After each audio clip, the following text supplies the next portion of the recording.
매번 다 안쪽으로 물으셨을 거라고 생각해요. 네, 레버를 물었는데 이제 레버의 각도가 어떻게 라이딩에 영향을 미치는지 설명을 드릴게요. 자, 여기서 내가 레버 각도는 잘 맞췄다라고 생각을 하시는 분 있으세요? 편하다. 내 자전거 탈 때 레버가 편하다. 어떻게 맞추셨어요? 어떻게 맞추셨어요? 뒤에 손 드셨는데. 순간 들었다 내리셨는데. 맞습니다.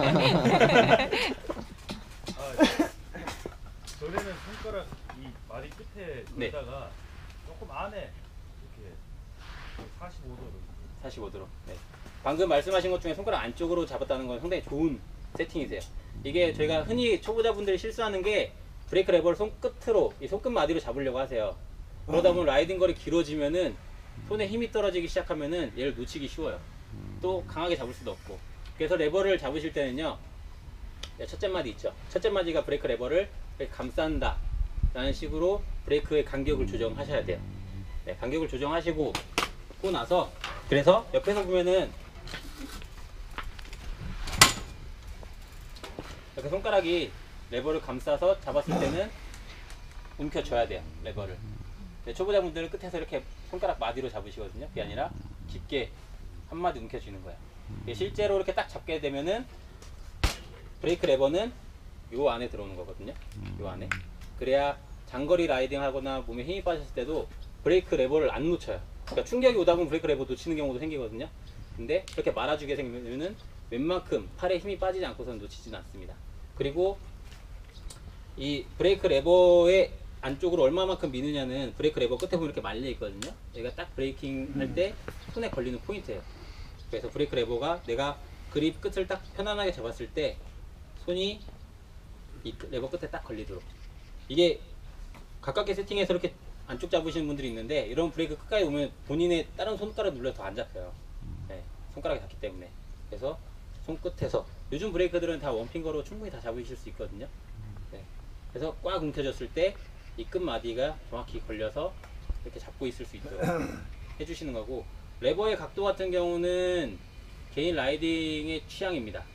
네, 취향에서 이게 들어도 되고 낮춰도 되고 한데, 이 두 가지의 장단점은 서로 다 있어요.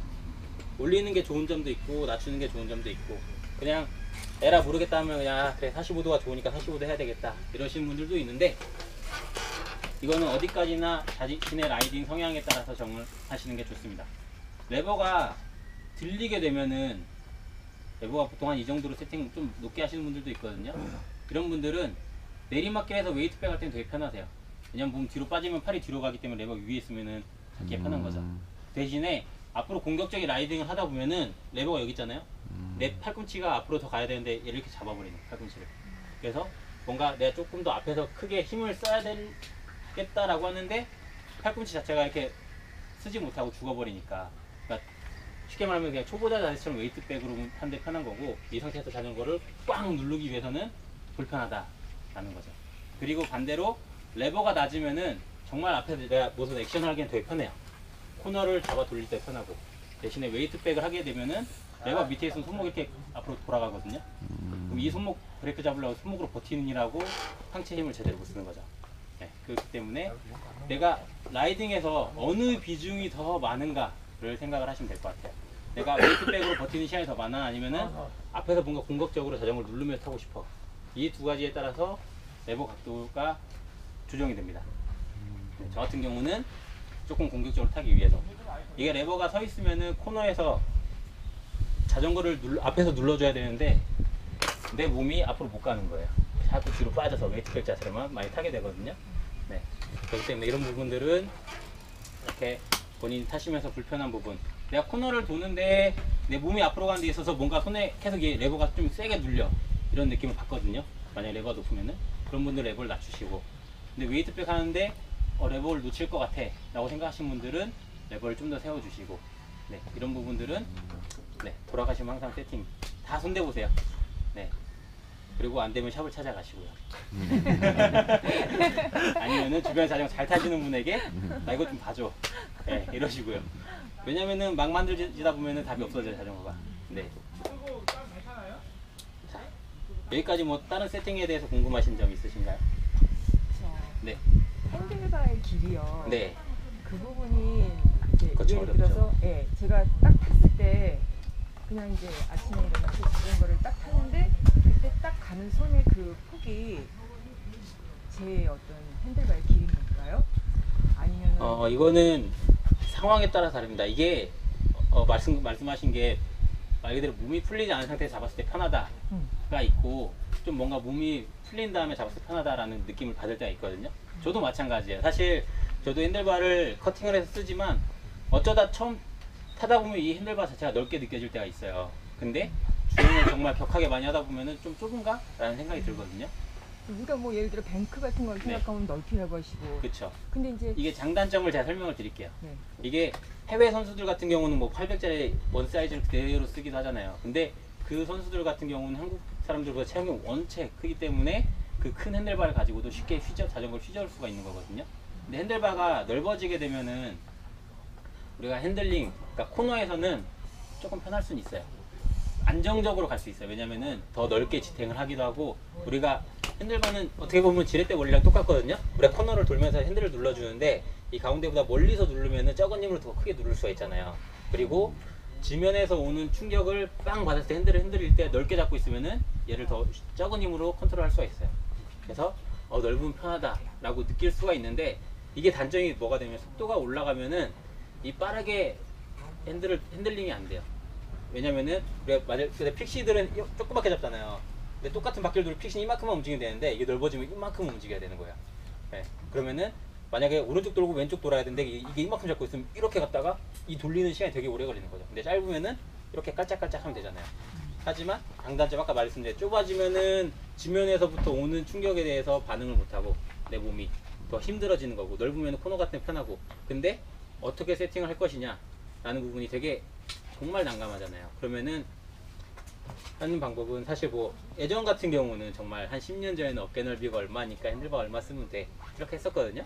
근데 지금은 답이 없어요. 네. 왜냐면은 내가 편한 게 장땡이에요. 자전거는 예를 들어서 옛날에 어떤 선수, 지금은 선수를 안 하지만 자세가 진짜 이상해요.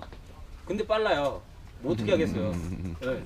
맨날 1등 하는데 자세는 누가 봐도 초보자보다 안 예쁘거든요. 1등 하는데 뭐라고 못하는 거. 그 사람한테 그게 편하기 때문에 그 자세로 그렇게 타서 빨리 탈 수 있는 거거든요. 그 사람한테 야 그건 트레이싱 이렇게 타야 돼 라고 하면 그 사람은 그 성적을 못 내요. 자전거 똑같아요. 다 이게 개인 운동이기 때문에 예를 들어서 뭐 태권도라든지 금도라든지 이런 거는 야 어떻게 치면 돼 이런 게 다 답이 나오잖아요. 자전거는 순간순간 상황에 따라 다르게 대처를 해야 되는 운동이다 보니까 개인마다 다 달라요.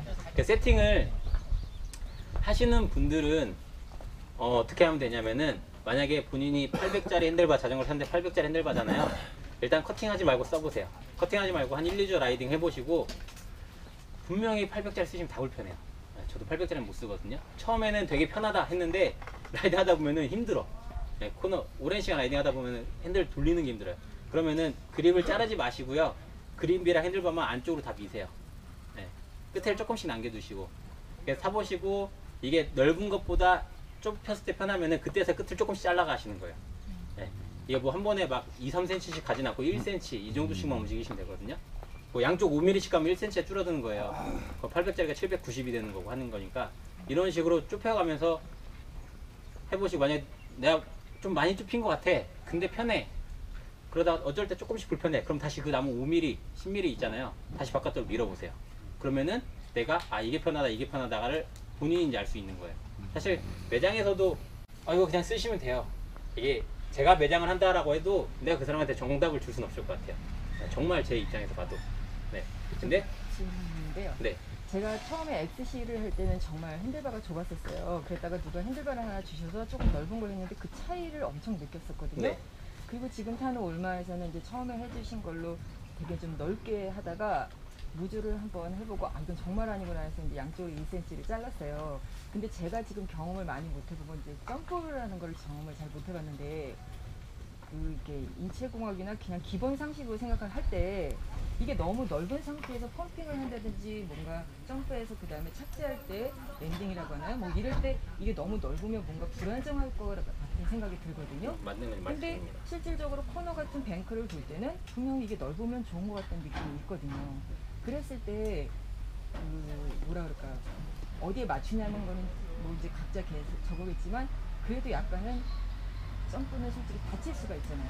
그래서 저는 거기에 조금 더 이렇게 안정적인 거를 하기 위해서는 제가 이렇게 딱 잡았을 때 뭔가 느낌이 편한 어떤 그거 그게 맞는 건지 좀 가장 좋은 방법은 그럴 때 가장 좋은 방법이 있어요. 팔굽혀펴기를 해보시면 돼요. 우리가 자전거 위에서 펌핑을 하면 눌러줘야 되잖아요. 근데 이 말씀하신 것처럼 넓으면은 다 못 눌러줘요. 힘을 이렇게 밑으로 쓰는 게 아니라 옆으로 벌리면 쓰거든요. 우리가 팔굽혀펴기를 팔 넓게 넣고 팔굽혀펴기 하면 되게 힘들어요. 그죠? 좁게 놓고 해도 힘들고요. 그래서 핸들바 길이를 가정을 해서 바닥에다 선을 그어 놓으시고 팔굽혀펴기를 해보세요. 그래서 사실 뭐 해외 동영상 보셨으면 선수들이 밸런스 트레이닝 한다고 핸들바 가운데다 이렇게 볼을 달아놓고 핸들바 가지고 팔굽혀펴기 많이 하잖아요. 근데 그게 어떻게 보면 본인 핸들바 폭을 결정하는 데 가장 중요한 걸 수도 있어요. 팔굽혀펴기 할 때 내가 힘을 가장 쓰기 좋은 넓이를 찾아보시는 거죠. 그래서 바닥에다가 뭐 750, 800 그어 넣어 보시고 그 기준 내에서 팔굽혀펴기를 해보시는 거예요. 아까 말씀하신 대로 점프나 모든 동작을 하기 위해서는 펌핑 동작에 들어가야 되거든요. 근데 내가 얘를 자전거 꽝 하고 눌러줘야 되는데 이게 옆으로 벌어지게 되면은 내가 눌러주는 게 아니라 내 몸이 처지거든요. 그리고 랜딩하고 나서도 점프나 들어가고 나서 빵 충격 왔을 때 내가 이렇게 받아줘야 되잖아요. 근데 넓게 되면 이걸 못 받아주고 내 머리가 앞으로 치우쳐져요. 그러니까 상체가 못 버티고 핸들바에 부딪히는 상황이 생기는 거죠. 그럴 때는 우리 핸들바 넓이가 조금 더 쭉 펴주시고 하는 게 좋아요. 그래서 팔굽혀펴기로 이 폭 사이즈를 어느 정도 가늠을 하시면 더 좋아요. 네, 왜냐면 순간적으로 힘을 빵 받아야 되니까. 네. 자, 또 궁금, 네. 그 페달에 대한 건데 네. 제가 산탄 지가 얼마 안 됐거든요. 근데 이제까지 항상 평페달만 썼었거든요. 근데 아까 제가 올라갔을 때 뭐 발 위치도 그렇고 이게 클릭을 써서 시작을 하는 게 더 좋은 건지 그걸 잘 모르겠어요. 이게 제가 계속 장단점이 있다. 개인 스타일이다라고 말씀을 드리잖아요. 어디까지나 개인 성향이기 때문에 정말 뭐를 써라라고 저는 적극적으로 말씀드리지 않거든요. 왜냐면은 클릿이 뭐 정말 편하게 쓰시는 분들이 있는데 클릿에 대한 공포를 갖고 계신 분들도 있어요. 급할 때 안 빠지면 어떡하냐. 근데 급할 때 급하게 빼면 다 빠지거든요. 네. 사실 저는 제 개인적인 주관을 설명을 드릴게요. 저는 클릿이랑 평페달 중에 뭐 쓰는 게 좋아요 라고 하면 저 클릿 쓰라고 해요. 왜냐면은 클릿이 처음에는 발을 못 뺀다라는 불안감이 생기거든요. 근데 클릿은 적응하면은 급하면 다 급하게 뺍니다. 네. 저 예를 들면 저 백플립 하다가 공중에서 거꾸로 떨어질 때 빼거든요. 네. 근데 이 라이딩에서 이 자전거랑 평페달과 클릿에 대해서 미친 영향이 뭐냐면은 평페달은 노면의 요철을 잡아줘야 되기 때문에 발이 항상 뒤로 죽어요. 뒤로 죽다 보면은 약간 체중이 뒤로 빠질 수밖에 없어요. 그러니까 페달을 이렇게 앞으로 누른 상태에서는 페달을 더 강하게 붙잡는 거죠. 그러다 보면 살짝 발을 뒤로 죽여요. 네. 그러고 눌러 타거든요. 그래서 데니아스나 이런 선수들 봐도 코너 갈 때 보면은 빠바바박 누르고 있는데 살짝 몸이 뒤로 빠지면서 돌고 있거든요. 아니면은 코너에서 발을 빼고 있고 한쪽 발을 빼고 있다든지. 네. 평페달을 쓰면 좋은 점은 순간적으로 코너에서 미끄러질 때 발을 쉽게 뺄 수는 있어요. 근데 제가 생각하는 건 그 외엔 다 단점이에요. 응급 상황에서 발을 쉽게 뺄 수 있다는 건 장점인데 그 다음 다 단점이거든요. 근데 클릿 같은 경우는 가장 좋은 거는 그래 평페달 쓰시는 분들도 그냥 이 라이딩 하다 보면 일단 그냥 평평한 구간이라고 멍 때리고 갈 때 있잖아요. 그러다 보면은 갑자기 생각지 못한 나무뿌리에 뒷바퀴 땅 치면은 발이 순간 떨어져요. 네. 근데 클릿을 쓰면은 그런 요철을 지나도 일단 발은 안정적으로 고정이 되기 때문에 더 하기도 하고, 그리고 페달링 효율 좋은 건 뭐 설명 안 드려도 아실 거고, 그리고 발을 굳이 이렇게 죽이지 않아도 돼요. 평페달 쓸 때처럼. 평페달 쓰다 보면은 발 뒤꿈치 되게 많이 죽어서 이렇게 뒤에서 약간 앞쪽으로 누르듯이 페달을 지탱하고 있는데 더 공격적인 라이딩 할 수도 있고, 이게 더 적응이 되면은 페달을 이용해서 뒷바퀴를 빵 뛰어서 더 벽으로 찍거나 이런 동작들 할 때 더 편하거든요. 항상 발은 안정적으로 고정이 돼 있고, 단점? 이게 발 뺐다가 꽂을 때 적응 못하면서 살짝 헤맨다는 거. 네. 근데 이거는 적응하기 나름이지, 뭐 지금 예를 들어서 제가 뺐다가 뭐 시합하다가도 꽂잖아요. 그렇다고 해도 이렇게 그냥 얹고 가다가 다시 한 번 더 꽂아주면 되는 거거든요. 그 이외에는 저는 개인적으로 클립 페달이 장점이 더 많다고 생각을 합니다. 그래서 제 자전거들을 보면 대부분 다 평페달이고, 기술 연습 할 때는 평페달을 써요. 저도 기술 연습. 왜냐면은 예를 들어서 뭐 다들 안 하시겠지만 이게 점프해서 360 한다든지 이런 거 할 때는 저도 평페달 가지고 하는 거는, 평페달은 내가 발로 페달을 제대로 못 끌어 올리면 동작들이 안 되거든요. 그래서 조금 더 어려운 연습할 때는 평페달로 하고 그 나머지는 웬만해서는 다 클립 페달을 사용합니다. 네. 오히려 더 안전하고 편하게 라이딩 할 수가 있어요. 근데 앞바퀴를 드는 것도 잘 들어야 되지, 앞바퀴를 못 들면은 뭐 힘만 쓰고 그냥 앞으로 다 똑같이 꼬꾸라지는 그런 현상이 생기거든요. 앞바퀴는 이제 뭐 요철을 넘을 때도 가장 많이 쓰이는데, 앞바퀴를 잘 드셔야 드랍을 하거나 딴 거를 할 때 되게 편하세요. 마니오브를 하기 전에도 앞바퀴를 드는 동작, 보시죠. 안녕하세요. 네. 이런 동작들이 상당히 편하게 이루어질 수가 있는데요.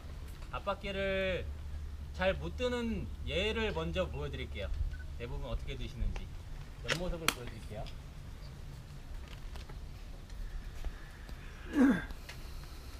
앞바퀴를 누르려고 하면은 이런 식으로 많이 드세요. 힘으로 핸들을 당기려고 하는 그런 거거든요. 근데 이런 자세 들면은 아까 보셨다시피 힘은 힘대로 쓰는데 앞바퀴는 안 들려요. 네, 그리고 정확히 드는 자세를 보여드릴게요.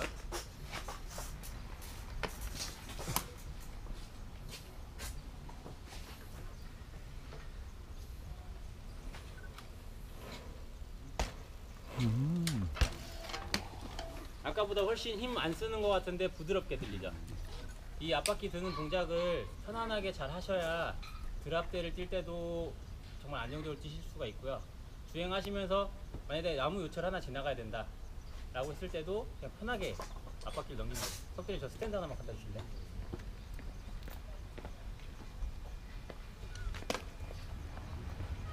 자, 예를 들어 우리가 주행을 해야 되는데 만약에 이게 정말 큰 뭐 제 발등 높이만한 나무뿌리다라고 할 때 앞바퀴가 그대로 빵 부딪히고 가면은 속도가 죽을 수도 있고 아니면 충격 때문에 흔들릴 수가 있겠죠. 이럴 때는 그냥 앞바퀴만 살짝 넘겨주면은 앞바퀴가 부딪히는 거 쉽게 지나가거든요. 이러다 그냥 앞바퀴만 툭툭 넘겨줄 만큼만 가볍게 드시면 돼요. 그래서 처음에 연습하실 때는 얘를 뭐 높게 들어야 되겠다 이런 생각하지 마시고요, 드시는 건데 이제 그 드는 요령에 대해서 설명을 드리도록 하겠습니다. 앞바퀴를 들려고 할 때는 가장 먼저 자전거 위에 일어서 있어야 되겠죠. 일어서 있을 때는 아까 설명드렸다시피 위로 약간 몸을 앞쪽으로 밀어내면서 일어나는 거고, 이 앞바퀴를 들기 위해서는 자전거 살짝 눌러줘야 돼요. 자, 눌러주기 위해서는 몸을 웅크리는 동작이 상당히 빠르게 이루어져야 된다. 순간적으로 이루어졌다가 이 상태에서 필 때 팔을 앞으로 자전거를 밀어낸다 라는 식으로 밀어내시고요. 이때 발로도 자전거를 같이 밀어내셔야 돼요. 팔로만 밀어내는 게 아니라 같이 밀어내는 거고, 이때 밀어내서 몸을 뒤쪽으로 보시면 이렇게 뒤로 빠지는 게 아니라 약간 위쪽으로 올라가면서 몸이 쫙 펴져서 어깨가, 팔이 펴진 상태로 어깨로 쭉 체중으로 몸을 끌어가는 거고요. 자전거 뒤에까지. 그래서 누른 다음에 밀면서 버티시는 거예요. 다시 보여드릴게요. 누른 다음에 밀어내면서 버티고 있는 거예요. 지금 보면은 미는 순간을 보셔야 되는 게, 제 상체가 뒤로 가면서 팔이 펴져 있잖아요. 이때 발로도 앞으로 밀어주고 있어야 돼요. 발이 뒤로 죽게 되면은요, 핸들을 내 몸이 민 다음에 이렇게 그대로 뒤로 끌어오는 거거든요. 근데 이때 발이 죽어버리잖아요. 그러면은 내 몸이 위로 일어서지 못하고 내 몸이 그 뒤로 죽어버리는 거예요. 그렇기 때문에 발로도 자전거, 이게 핸들을 이렇게 밀고 있잖아요. 발로 그 밑으로 쑥 자전거를 넣어준다 라는 생각으로, 팔로는 들어 올리고 발로는 자전거 그 밑으로 넣어준다 라는 느낌이 들게끔 자전거를 쭉 눌러주셔야 돼요. 발도 한번 봐주세요. 먼저 앞모습, 그리고 옆에서 쉬워 보이죠? 네. 힘을 최대한 안 쓰고 방법을 알면은 좋은데, 그 알기까지가 시간이 상당히 어려워요. 제가 여기 설명드린 거는 가장 중요한 포인트 두 가지예요.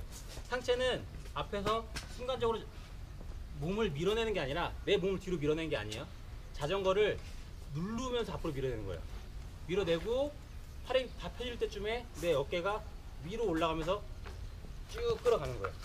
이게 첫 번째인 거고, 두 번째는 이때 다리는 자전거를 뒷바퀴를 앞으로 밀어서 내 어깨 밑으로 바퀴가 자전거가 들어간다 라는 느낌이 들게끔 딱 그 두 가지만 기억하시면 됩니다. 자, 여기서 뭉클였다가 밀어내면서 쭉. 그래서 끝에 보면은 제 몸이 일어서죠. 자전거 위로. 이거는 제가 자전거를 밀면서 핸들을 당기고 있기 때문에 내 몸이 자전거를 쭉쭉쭉 끌려가는 거야. 자전거를 들어 올리면서.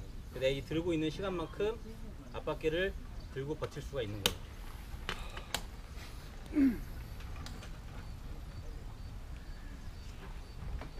이거 넘어갈 것 같으면은 그냥 브레이크 땅 잡으면 다시 앞으로 떨어져요. 이게 타이밍이 펌핑을 못 주시는 분들은 오기 전에 한 번, 두 번 누르고 세 번째 강하게 빵 밀어든다 라고 생각을 하시면 돼요.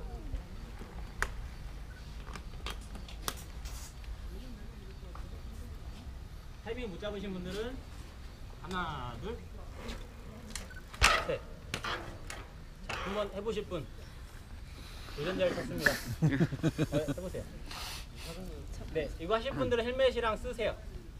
네, 혹시라도 뒤로 넘어지면은 위험하기 때문에 헬멧을 쓰시는 게 좋으세요. 그래서 이제 만약에 제가 초보자분들을 이렇게 시켜보잖아요. 분명히 문제점이 나오거든요. 근데 여기 계신 분들도 다 같이 나올 수 있는 문제점들이에요. 제가 못 봤어요. 다시 한번.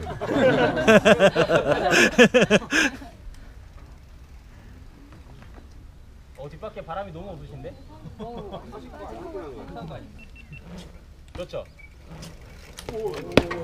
지금 미는 동작은 좋으셨어요. 근데 마지막에 뒤로 넘으면 순간적으로 넘어가시죠. 그건 뭐냐면은 정말 이 칭찬드릴 거는 밀고 버티는 건 좋으셨거든요. 다리로 좀만 더 버티고 몸을 세워주면은 안 넘어가거든요. 근데 지금은 이게 안으로 밀어 넣으면서 더 밀어 넣기 때문에 이게 쏙 넘어간 거예요. 네, 버티면서 몸을 이렇게 세우세요. 바람 넣으셔야 될 것 같은데. 펑크 같은 느낌. 그렇죠.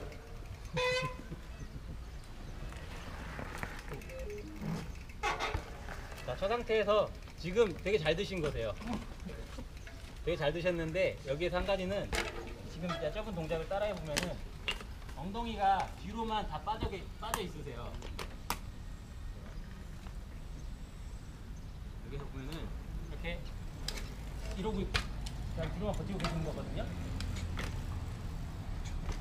그게 아니라 밀어낸 다음에 몸을 쭉 끌고 가는 거야.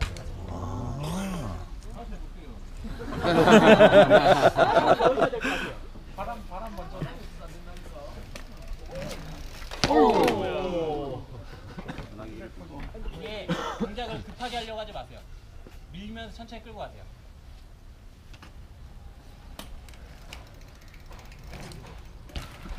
이게 이제 끌고 가다 보면 다리에 힘이 빠지잖아요. 이때는 다리를 딛고 일어선다라는 느낌. 자, 마지막에 부르르 떠셨죠? 왜 떨어질까요? 하체가 약해서. 아니요, 올라가야 되는데 마지막에 팔로 당기셨어요. 네, 팔로 당겼는데 내가 다리 뻗티고 있으니까 얘를 못 끌어 올리는 거예요. 근데 그 부분은 연습하시면 되고, 나중에 이게 쭉 발전이 되면 매뉴얼까지 연결이 되는 거거든요.